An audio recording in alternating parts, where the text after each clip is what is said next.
사도행전 9장 32절에서 35절까지 말씀 한 절씩 우리가 교독하겠습니다.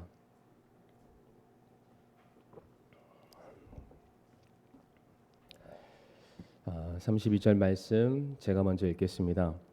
그때 베드로가 모든 지역으로 두루 다니다가 룻다에 거하는 성도들에게도 내려가니라.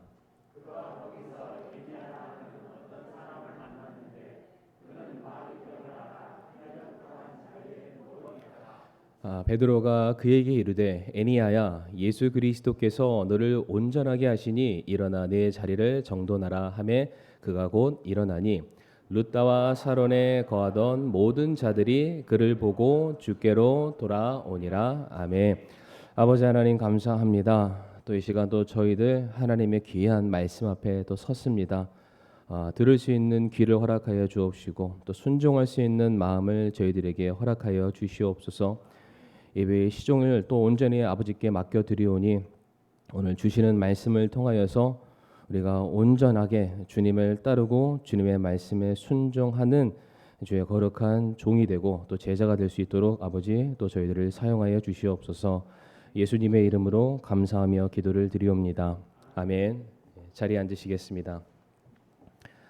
오늘은 사도행전 9장 32절부터 35절까지의 말씀을 통해서 내 자리를 정돈하라라는 제목으로 함께 말씀 나누겠습니다. 저희가 지난 시간까지는 이제 사도행전 9장 말씀을 통해서 사울이 예수님을 만나 거듭난 이후에 이방인들을 위한 사도로 준비되어지는 과정들에 대해서 설명을 드렸습니다.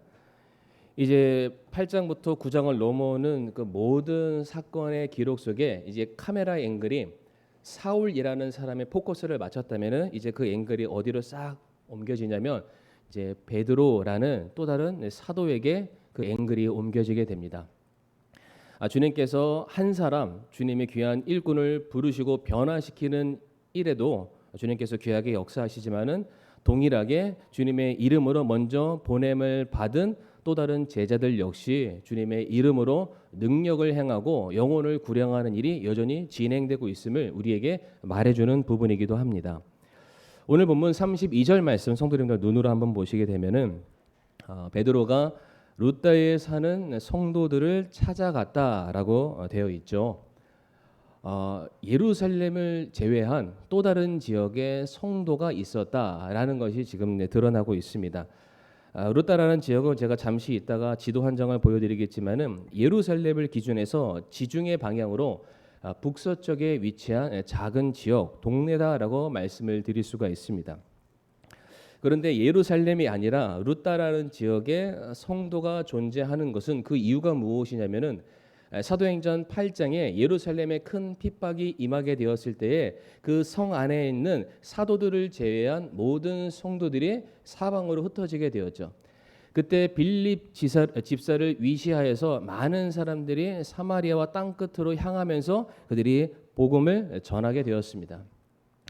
사도행전 8장 40절 말씀을 보게 되면은 빌립 집사의 행보가 나와 있는데 빌립은 아수도에 나타나 모든 도시를 두루 지나가며 선포하고 마침내 가이사랴에 이르렀다라고 되어 있습니다. 그러니까 빌립 집사가 예루살렘을 떠나서 사마리아로 갔다가 그 다음에 아수도로 갔다가 그 다음에 가이사랴로 갔다라고 지금 말해주고 있는데 지도 한 장 보여주시면은 감사하겠습니다. 이 지도가 이제 성도님들 잘 보이실지는 모르겠지만 이제 빌립 집사가 이제 8장에 있었던 핍박 이후에 그가 성령 하나님의 인도하심을 따라서 이동했었던 경로가 빨간색으로 나와 있는데 확대되나요? 가운데 예루살렘이 있고요. 핍박으로 말미암아 그 위쪽인 사마리아로 가서 복음을 전하게 되고 수많은 사람들이 주님께로 돌아오는 역사가 있었죠. 그렇게 사역을 감당하고 있을 때 성령 하나님께서 빌립 집사에게 명하사 남쪽으로 가라. 남쪽의 광야로 가라라고 말씀하셨을 때에 주저하지 않고 순종함으로 그곳에 달려가게 되었을 때에 에디오피아 내시를 만나게 됩니다. 그때 말씀을 읽으면서 우리를 위해서 무거운 짐을 지시고 매를 맞으시는 어린 양이 누구인지를 전혀 알지 못했던 에디오피아 내시를 향해서 빌립 집사가 그분이 바로 우리의 죄의 짐을 짊어지시는 하나님이 보내신 어린 양 예수 그리스도다라고 설명을 해주게 됩니다. 그 자리에서 에디오피아 내시아가 예수님을 영접하고 침례를 받게 되죠. 성경 말씀 보게 되면은 원래 에디오피아 내시는 가자를 향해서 가고 있는 길이었다라고 되어 있습니다. 그래서 침례를 받고 난 이후 에디오피아 내시는 원래 그가 가려 했던 가자를 향해 가는데 이 지도에서는 이제 가사라고 되어 있습니다. 아마 거기까지 같이 간 것 같은데 그 가사를 기점으로 그 위쪽에 아소도라는 지역이 나오죠. 성도님들 보이시죠? 빌립이 아소도에서 그 위쪽에 있는 가이사랴까지 향하게 되는데 그 가는 중간 길목에 노란색 화살 표시. 제 설교 듣기 참 힘드시죠? 눈도 바쁘게 움직여야 되고 지도도 파악하셔야 되고 루따라는 지역을 지나가게 됩니다. 사도행전 8장 40절의 말씀 보게 되면은 빌립 집사가 아소도에서 가이사랴로 향하는 그 길 가운데 모든 도시에 두루 복음을 전하였다라고 되어 있습니다. 그러니까 다시 얘기해서 예루살렘에 임했던 큰 핍박으로 말미암아 빌립 집사 같은 성도들이 원래 내가 살고 있는 삶의 현장에서 쫓겨날 수밖에 없었습니다. 그러나 그것은 핍박을 가장한 복음의 확장이었습니다. 성령님께서 이제 주님의 영광스러운 복음, 능력의 복음, 생명의 복음이 예루살렘 안에만 국한된 것이 아니라 이 소식을 알지 못하는 오늘도 죽어가고 있는 불쌍한 영혼들을 향해서 이 소식이 전해져야만 한다. 핍박을 가장한 복음의 확장을 통해서 빌립 집사와 같이 복음에 순종하고 복음 선포하기를 기뻐하는 사람들을 통해서 루따라는 지역에도 주님을 믿는 성도들이 등장하게 되었다. 성도님들, 우리들의 삶에 임하게 되는 크고 작은 어려움들이 어쩌면은 그냥 어려움이 아닐 수 있습니다. 하나님께서 성도님들을 그 어려움과 시험 상황 가운데 들어 쓰셔서 반드시 하나님의 영광을 드러내신다. 이 사실을 믿으시기를 바랍니다. 그리고 그 일이 우리 성도님들께서 또한 복음을 전하는 일에 굉장히 귀한 열매요 도구로 반드시 사용이 될 것입니다. 자, 이렇게 이제 빌립 집사가 루따에서 복음을 전해서 이제 성도들이 회심하고 변화되어서 이제 사람들이 막 더욱더 왕성해지는 일들이 있게 되었을 때 사마리아에서도 그와 같은 역사가 일어났을 때 베드로가 찾아가서 정말로 그들이 주님의 제자가 맞는지 확인하는 그런 일들이 있었잖아요. 마찬가지로 루따에도 이 소식을 듣게 되었던 베드로가 찾아갑니다. 정말로 그들이 회심한 게 사실인지 정말로 그들이 주님의 제자인지 그들을 찾아가서 안수하고 그들을 격려하고 또한 말씀을 가르치기 위해서 루따로 향해 가게 되는데 그 루따라는 지역에 베드로가 도착하게 되었을 때에 오늘 본문에 한 사람을 만나게 됩니다. 누구죠? 애니아라는 사람을 만나게 되는데 오늘 본문 34절의 말씀 보게 되면은 이 애니아가 어떠한 사람이냐면 지난 8년 동안 마비병, 그러니까 이제 중풍병으로 거동을 전혀 하지 못하는 한 병자를 만나게 됩니다. 그런데 베드로가 이 애니아를 만났을 때 주저하지 않고 이어지는 34절의 말씀 보게 되면은 베드로가 그에게 이르되 애니아야 예수 그리스도께서 너를 온전하게 하시니 일어나 내 자리를 정돈하라 하매 그가 곧 일어났다라고 되어 있습니다. 성도님들, 마비병에 걸린 사람, 중풍병에 걸린 사람, 어떠한 질병으로 전혀 움직이지 못하는 사람에게 주님의 이름으로 명하노니 일어나라. 당연한 얘기죠. 그렇죠? 그 사람에게는 평생토록 바라던 소원이 일어나는 순간일 수 있습니다. 일어나지 못하고 움직이지 못하고 아무것도 하지 못하는 내가 일어날 수만 있다면 그거보다 더욱더 복된 소식이 어디에 있겠습니까? 그런데 오늘 말씀을 잘 보게 되면은 일어나라라고만 말씀하지 않습니다. 뭘 말씀하시죠? 일어나 내 자리를 정돈하라. 지금 이 두 가지 명령이 한꺼번에 애니아에게 지금 전해지고 있습니다. 그러니까 일어나라라고만 말씀하지 않으셨습니다. 정돈하라라고만 말씀하지 않으셨고 일어남과 동시에 정돈이 반드시 수반돼야 된다. 이거를 거꾸로도 해석할 수 있습니다. 네 자리를 정돈함으로 네가 일어나야 된다라는 이 명령을 베드로가 지금 누구에게 주고 있나요? 애니야에게 지금 주고 있다는 사실입니다. 그런데 성도님들, 이 부분에 대해서 우리가 더 살펴보기 전에 여기서 우리가 한 가지 반드시 명확하게 알고 넘어가야 될 하나의 단어가 있는데 34절 말씀 보게 되면 이 중간에 나와 있죠. 온전케 하시니라는 이 단어가 있습니다.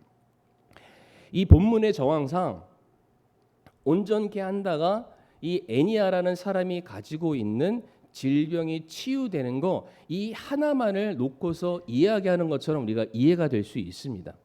그런데 이 사실은 이 온전케 한다는 이 말이 국지적이고 편협적인 한 부분만을 말하는 것이 아니라 완전히 모든 것이 새로워지는 것을 의미하는 부분입니다. 그러니까 제가 하나 예를 한번 들어보겠습니다.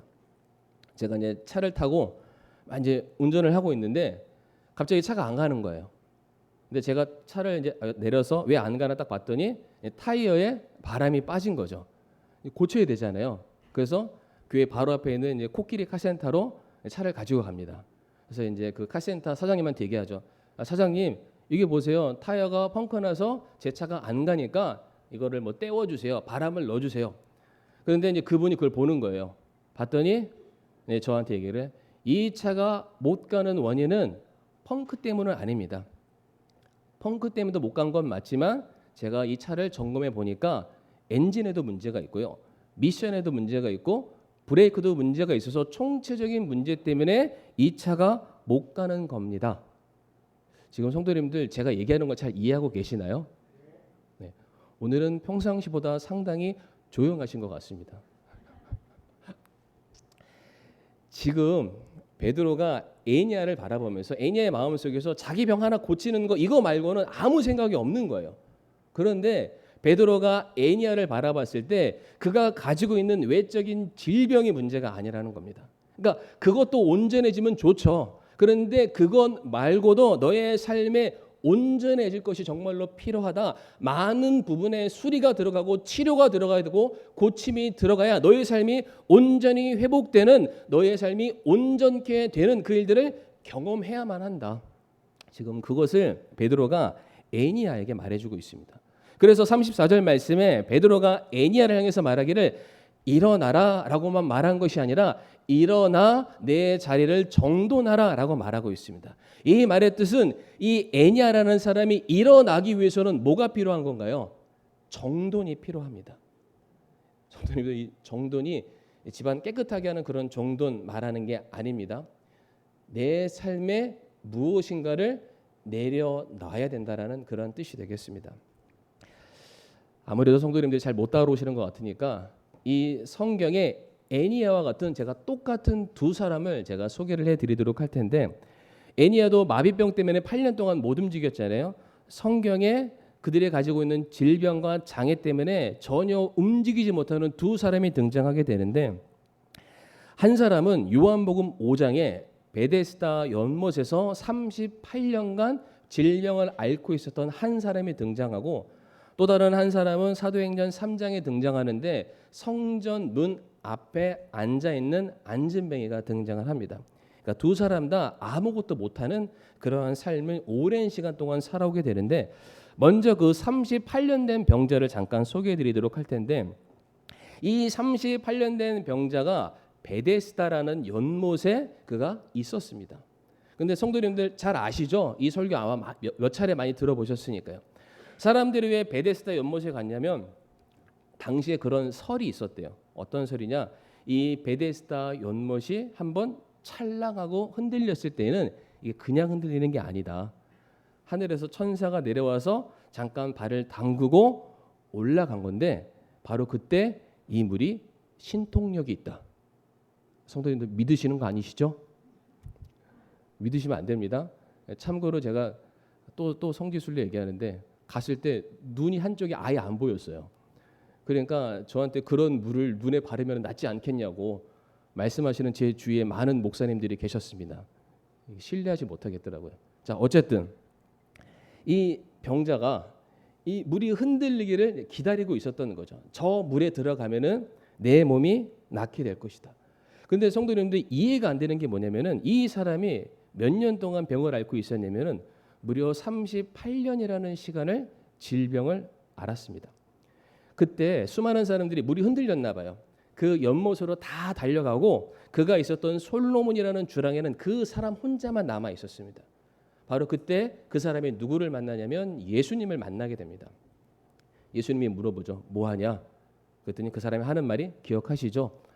누가 나를 저 물로 데려다 주는 사람이 없어서 제가 여기 있습니다. 네, 그 말을 합니다.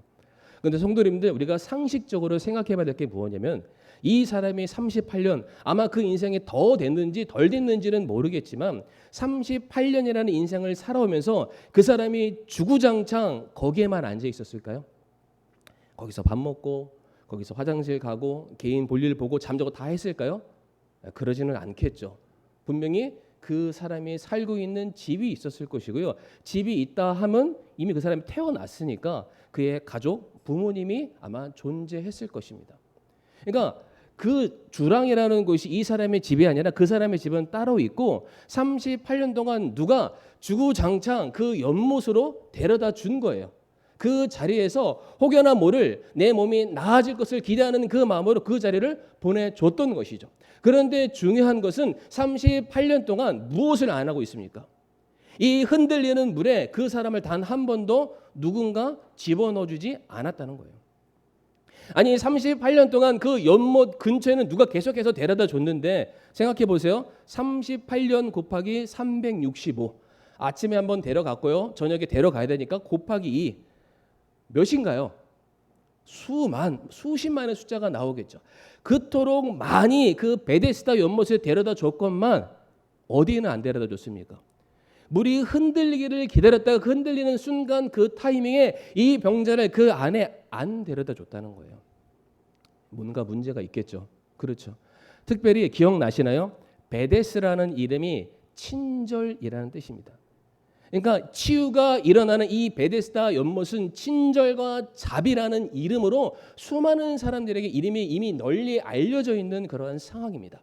그러니까 적어도 38년 됐으니까 다른 사람들보다 고참이잖아요.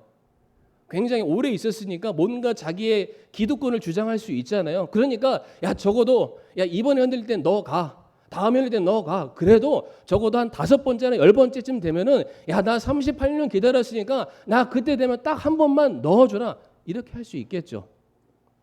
네, 저만 지금 이야기를 하고 있습니다.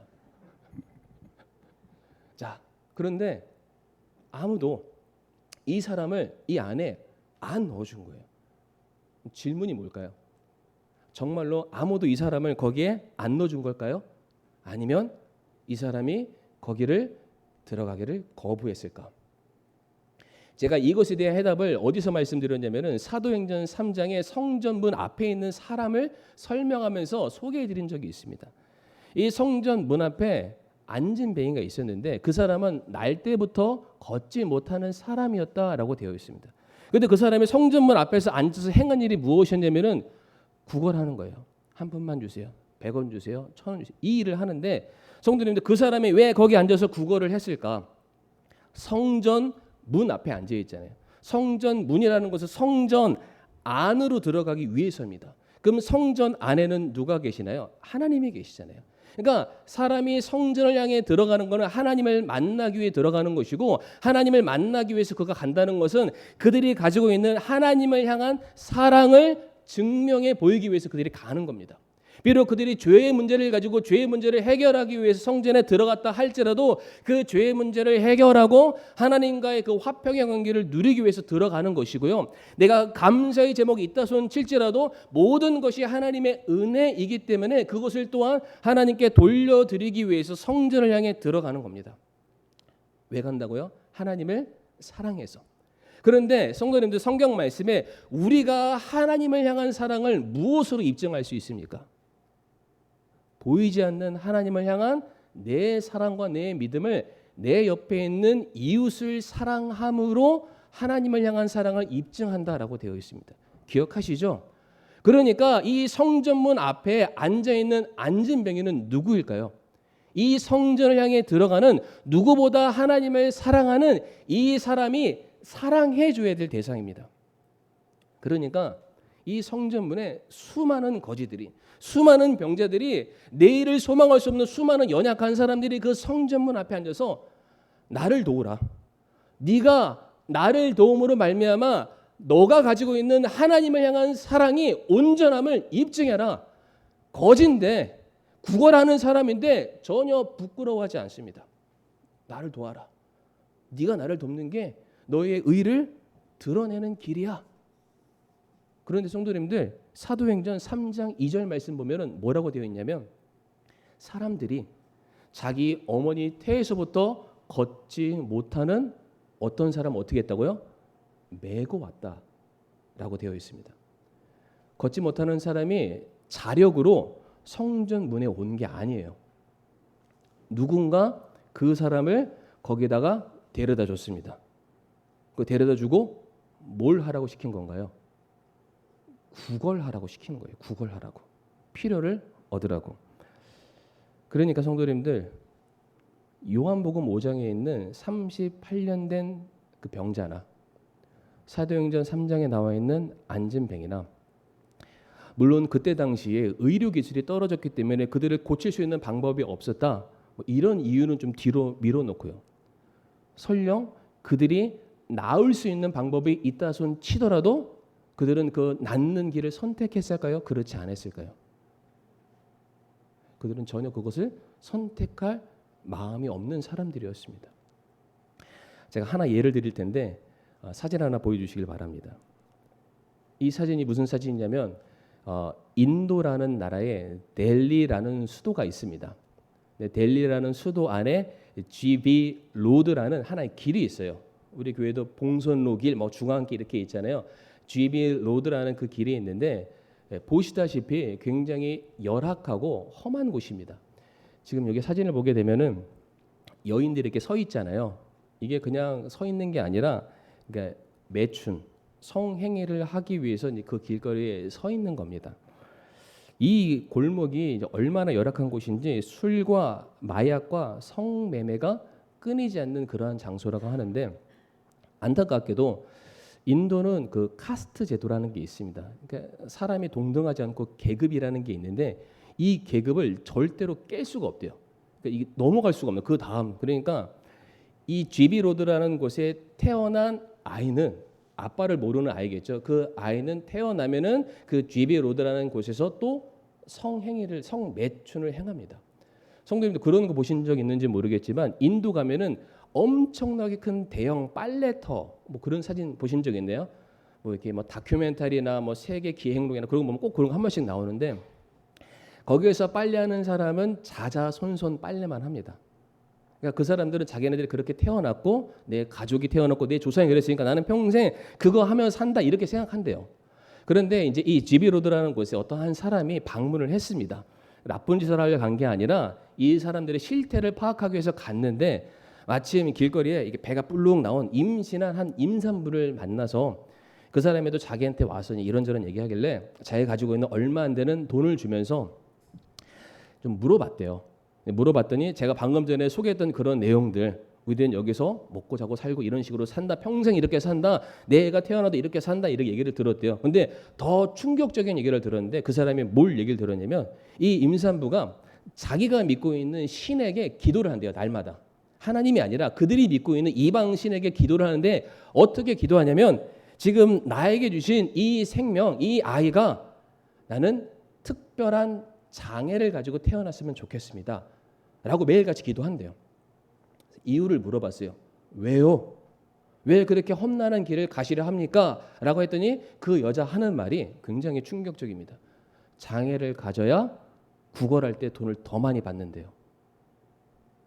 그래서 장애를 가졌으면 좋겠다. 그러니까 이 사람들은 자신들이 처한 상황을 극복할 생각은 전혀 하지 않고 현실에 타협하고 거기에 그냥 억눌려서 그냥 하루 먹고 사는 그러한 좀 비참한 인생을 그들이 살아가고 있습니다.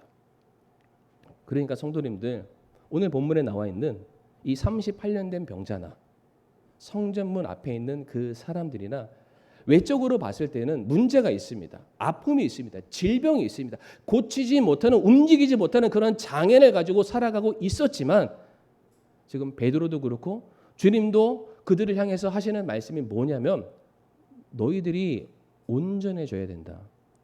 근데 그 온전함이란 너희들이 가지고 있는 질병이 고침받는 걸로 끝나는 게 아니야. 너희들의 그 마음이, 너희들의 그 영혼이, 너희들의 삶이 완전히 온전해져야 돼. 지금 그 메시지를 전달해 주고 계십니다. 그래서 다시 38년 된 병자를 소개해 드리면은 이 38년 된 병자를 향해서 예수님께서 뭐라고 말씀하셨냐면 누가 저를 저기에 안 데려다 줘서 제가 아직 못 낳고 있어요. 예수님이 이 사람의 중심을 아시잖아요. 딱 한마디 하십니다. 네가 온전케 되기를 원하냐? 이 온전이란 아까 말씀드렸던 그 온전입니다. 한 가지를 말하는 게 아니라 그의 삶 전체를 말합니다. 너 온전해지길 원하냐? 그냥 하루 먹고 사는 하루살이의 그런 인생, 그런 걸로 만족하는 그런 삶이 아니라 너의 모든 것들이 완전히 새로워지기를 원하냐? 이 38년 된 병자가 처음으로 그 메시지를 들은 거예요. 네, 제가 온전해지기를 원합니다. 그때 예수님이 요한복음 5장 8절에 이와 같이 말씀을 하시는데 같이 한번 읽어볼까요? 시작. 그에게 이르시되 일어나 내 자리를 들고 걸어가라 하시니. 아멘. 예수님이 그 38년 된 병자에게 일어나라라고만 얘기하셨나요? 아니죠. 일어나고 내 자리를 정돈하라. 이 자리를 정돈하지 않는 이상 너는 일어날 수 없다라는 겁니다. 다시 너의 삶에 네가 스스로 짊어지고 있는 먹고 사는 문제, 가족을 책임지는 가장으로서의 그 무게, 이 땅을 살아가는 모든 인생 가운데 네가 스스로 짊어지고 있는 모든 것들을 너가 내려놓지 않는 이상 너는 일어날 수 없어. 그런데 내가 너한테 말하는데 너 혼자 일어나지 않을 거야. 나와 함께 일어날 거야. 예수님의 이름으로 일어날 거야. 그거 내려놔라고 말씀하셨던 겁니다. 마찬가지로 사도행전 3장 6절 말씀 보게 되면은 그 안진뱅이를 향해서 베드로가 무엇이라고 선포하게 됩니까? 이에 베드로가 이르되 은과 금은 내게 없거니와. 여기서 말하는 은과 금은 그 안진뱅이가 그토록 눌러 앉고 있었던 바로 그 자리입니다. 그 자리를 내려놓고 내게 있는 것을 내게 주노니 나사렛 예수 그리스도의 이름으로 일어나 걸으라. 이 말씀에도 정돈이라는 단어가 명확하게 포함되어 있습니다. 그 자리를 포기하지 않으면 너 못 일어난다. 그러니까 오늘 본문으로 다시 돌아와서 34절에 베드로가 애니야를 향해서 뭐라고 말하고 있습니까? 예수 그리스도께서 너를 온전케 하시니 일어나 내 자리를 정돈하라. 애니야야, 네가 진짜 나음을 입기를 원한다면 네가 지금 붙잡고 있는 그것부터 내려놔야 된다. 너의 힘으로 어떻게든 네 인생을 꾸려가라 했던 너의 열심과 네 인생을 향한 욕망, 네 스스로 인생의 주인이 되어서 내일을 준비하려 했던 그 부질없는 모든 것들을 다 내려놔라. 그리고 예수님의 이름으로 일어나라라고 말합니다. 예수 그리스도의 이름의 능력은 오늘 너를 매인 곳에서 자유케 하는 능력이 있다.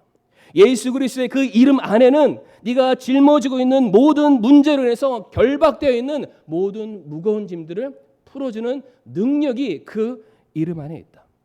예수의 이름 안에는 죄의 장벽들로 인해 막을 수 있었던 모든 인생의 방해물들을 무너뜨리는 능력과 힘이 있다.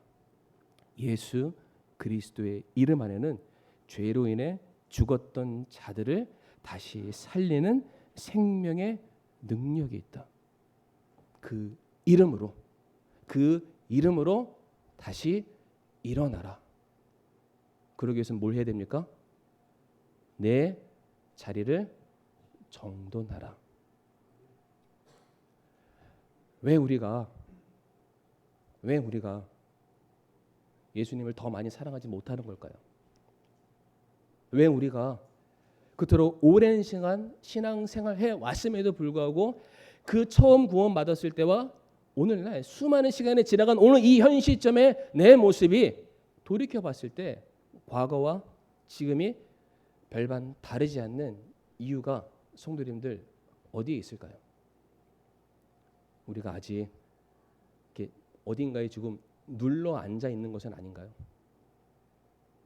내려놓고 포기하고 주님을 따라야 하는 그 시점에 아직 우리가 주님만을 전적으로 따르지 못하는, 여전히 세상을 사랑하고 이 세상에 한 발을 담그고 있고 여전히 세상을 내 인생의 가장 소중한 벗처럼 여기면서 우리가 지금 살아가고 있는 것은 아니겠습니까? 성도님들, 중요한 사실은 38년 된 병자가 고침을 받잖아요. 근데 그 사람이 자리를 정돈했습니다. 그 자리에서 일어났습니다. 그 다음에 어디로 갔을까요? 38년 동안 못 먹은 거, 가보고 싶은 거, 맛집 가려고 막 일어나자마자 그런 데 갔을까요? 전혀 아니겠죠. 말씀 보게 되면은 우리가 두 가지 단서를 찾아볼 수 있는데, 요한복음 5장 2절 말씀에 베데스다 연못이 어디에 있냐면 예루살렘의 양시장 곁에 있다라고 되어 있는데, 이 양시장이라는 말은 예루살렘 성벽에 있는 하나의 문, 양의 문을 의미하는 단어입니다. 성도님들, 성벽에 양이 들어오는 문이 왜 존재할까요? 제사를 드려, 정확합니다. 제사를 드리기 위해서. 그러니까 동물을 잡고 동물을 흐르는 물에 씻고 이제 성전 안으로 들어가서 내 모든 죄와 감사의 모든 것들이 그 동물에게 전가되어서 하나님께서 흠양하시는 제사가 드려지게 되는 거죠. 바로 그 장소가 어디에 있었냐면은 베데스다 연못 바로 앞에 있습니다. 그런데 이 38년 된 병자가 치유받은 그날을 무슨 날이라고 성경은 말하냐면 그날이 안식일이었다라고 말합니다. 안식일이 어떤 날인가요? 우리의 모든 것들을 다 내려놓고 우리의 창조주이신, 우리의 구원자이신 아버지 하나님 주님께 나아가 피조물 된 우리가 마땅히 드려야 될 예배를 드리는 바로 그날이 유대인 그때 당시의 안식일입니다. 사진 하나 보여주시길 바랍니다. 넘겨주시면 이걸 조금 더 안에를 확대해 주시길 바랍니다. 저 가운데 직사각형 네모가 이제 그 성전의 중심이 되겠고요. 조금 위로 올려주시면은 빨간색 화살 표시가 베데스다 연못이 위치하는 곳이고요. 그 바로 밑에 문 하나가 있죠. 무슨 문이죠? 양문. 그 양문을 통해서 바로 밑에 뭐가 존재하냐면은 성전으로 들어가게 됩니다. 성도님들, 수많은 사람들이 왜 베데스다 연못을 찾았냐면은 근육통 풀려고 간 게 아닙니다. 내 질병의 문제를 해결하기 위해서 연못을 찾아갔는데 그때 당시 사람들은 질병 이꼴 죄라고 여겼습니다. 내가 가지고 있는 죄의 문제가 해결 안 되면 나는 저 안으로 못 들어간다는 거예요. 성전 안으로. 성전 안에 못 들어가면 하나님을 못 만나잖아요. 하나님의 백성이 하나님을 못 만난다는 것만큼 비참하고 슬픈 일이 없습니다. 그러니까 수많은 사람들이 내 질병부터 해결하기 위해서, 그리고 수많은 사람들이 이 양을 가지고 나를 대신할 대속물을 가지고 그것을 가지고 모든 죄의 문제를 넘겨서 하나님 앞에 자유함으로 서는 그 모습을 바라보는 그 광경을 무려 38년이라는 시간 동안 베데스다 연못에 있는 그 병자는 지켜만 봤습니다. 그런데 이 병자가 누구를 만났나요? 예수님을 만났잖아요. 진짜 하나님이 이 땅에 보내신 대속의 제물이신 어린 양을 그 사람이 만나게 되었을 때에 온전함을 입게 됩니다. 연못에 들어갔기 때문에 연못의 효력이 그 사람에게 넘어와서 깨끗해진 것이 아니라 그가 예수님을 만났기 때문에 깨끗해진 거예요. 그럼 그 사람이 제일 먼저 한 일이 무엇이었을까요? 수많은 사람들이 내 앞에서 성전 안에 들어갔다가 하나님의 영광을 발견하고 감사함과 기쁨으로 자신의 집으로 돌아가는 그 모습과 그 광경을 바라봤던 그 사람이 제일 먼저 하고 싶었던 것은 성전 안으로 들어가는 겁니다. 들어가서 나를 온전케 하시고 죄로부터 자유케 하시고 놀라운 사명과 비전을 다시금 내게 안겨주신 하나님을 찬양하기 위해서 성전으로 들어갈 수밖에 없습니다. 사도행전 3장에 나와 있는 안진뱅이는 어떻게 했습니까? 사도행전 3장 말씀 보게 되면은 뭐라고 되어 있나요? 이 안진뱅이가 3장 8절 말씀에 그가 껑충 뛰어 서서 걸으며 그들과 함께 성전으로 들어가면서 걷기도 하고 뛰기도 하며 하나님을 찬양하니라. 이 사람이 어디로 들어갔나요? 이 두 다리에 움직이지 못하는 이 두 다리에 힘이 팍 하고 생기는 순간 개구리가 점프하는 것처럼 어디로 들어갔냐면 성전 안으로 팍 하고 들어간 거예요. 다윗이 그가 왕이 있었을 때 자기 예루살렘 성 안으로 하나님의 괴가 들어왔을 때 너무 신나서 춤을 추다가 그 하체가 확 벗겨졌던 그 사건 기억나시죠? 마치 그런 것처럼 이 사람이 막 방방방 뛰는 거예요. 너무 좋아서 성전 안에 들어가서 하나님, 제가 드디어 제 죄에서 자유함을 얻게 되었습니다. 저희가 온전하게 되었습니다. 제가 새롭게 되었습니다. 이 모든 것이 하나님의 은혜입니다. 그래서 찬양하기 위해서 들어갔다는 거예요. 그동안 가족에게 얽매여 있었고 먹고 사는 문제에 얽매여 있었고 물질에 얽매여서 그들이 살고 있는 삶의 자리를 떠나지 못했던 그 사람들이 안식일의 주인을 만나게 되었을 때, 생사의 주관자가 되시는 하나님을 만나게 되었을 때에 그들이 평생토록 갖지 못했던 참된 안식을 그들이 누리게 되었고 평안함과 기쁨을 경험하는 놀라운 삶으로 변화되었습니다. 성도님들, 남에게 구걸하던 사람들이었습니다. 이게 손을 들어서 그 사람들한테 빌어서 하루의 끼니를 연맹하던 그런 사람들이었습니다. 다른 사람들이 그 사람을 봤을 때 진짜 불쌍하다, 가치 없다, 아무것도 아니다, 야 이렇게 살 바에는 살지 말자, 그러한 칩을 받던 이 사람들이 예수님을 만나고 그들의 삶을 정돈하고 성전을 향해 나아가게 되었을 때 수많은 사람들이 그 사람들의 모습을 보면서 누구를 발견하냐면은 주님을 발견하게 됩니다. 하나님의 영광을 발견하게 되고 그 사람의 인생을 새롭게 만드시는 능력의 주님을 그들이 발견하게 되었다. 오늘 본문에도 35절 말씀 보시게 되면 에니야가 고침을 받고 났더니 35절에 뭐라고 되어 있냐면 룻다와 사론에 거하던 모든 자들이 그를 보고 주님께로 돌아왔다라고 되어 있습니다. 그러니까 에니야를 고친 사람은 베드로인데 사람들의 시선이 베드로에게 향하지 않았습니다. 몸이 나음을 입은 사람은 에니야인데 사람들의 시선은 에니야한테 가지 않았습니다. 누구에게로 향했냐면은 주님께로 향했다라고 되어 있죠. 무엇을 말해주냐면 에니야가 온전해지고 난 이후에 내가 온전하게 된 이유를 사람들에게 설명할 때에 이건 사람의 힘으로 된 것이 아니다. 내 스스로 노력에 의해서 된 것도 아니다. 이 모든 일들 나를 죄와 사망의 권세에서 깨끗하고 자유케 해주신 분은 우리 구주 예수님이십니다. 이거를 고백했기 때문에 수많은 사람들이 에니야의 변화된 모습을 보고 누구에게로 돌아가냐면 주님께로 돌아갑니다. 무슨 생각했을까요?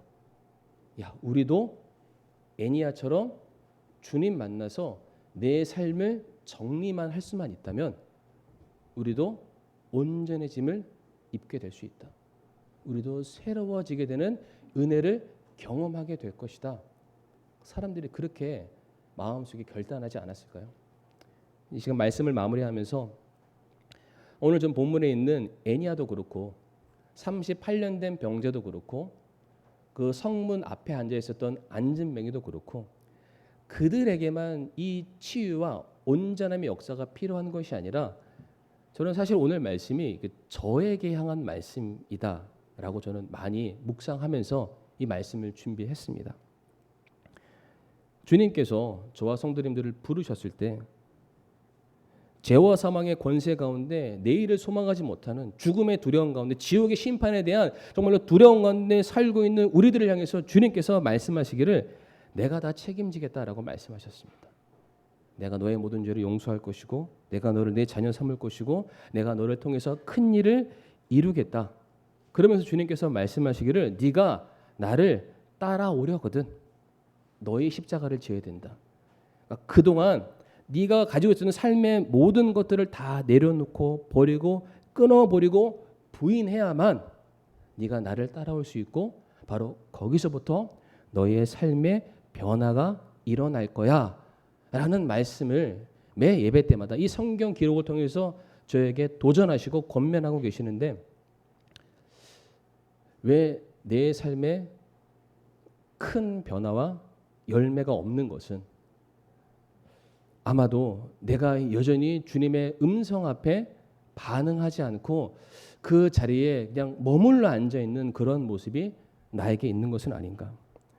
주님께서 내가 너 지켜줄게, 내가 너 앞길을 인도해 줄게, 내 모든 것들을 책임져 주실게 라고 말씀하셨지만, 그럼에도 불구하고 내 모든 것을 다 내려놓고 내가 주님을 따르기보다는 여전히 이 세상을 향해서 내가 조금 더 성공하고 내가 조금 더 무엇인가를 열심히 해서 그 필요를 얻어서 내가 더 나은 사람이 돼서 그 다음에 내가 주님 따라갈게요 라는 그러한 잘못된 믿음으로 내가 살아왔던 것은 아닌가.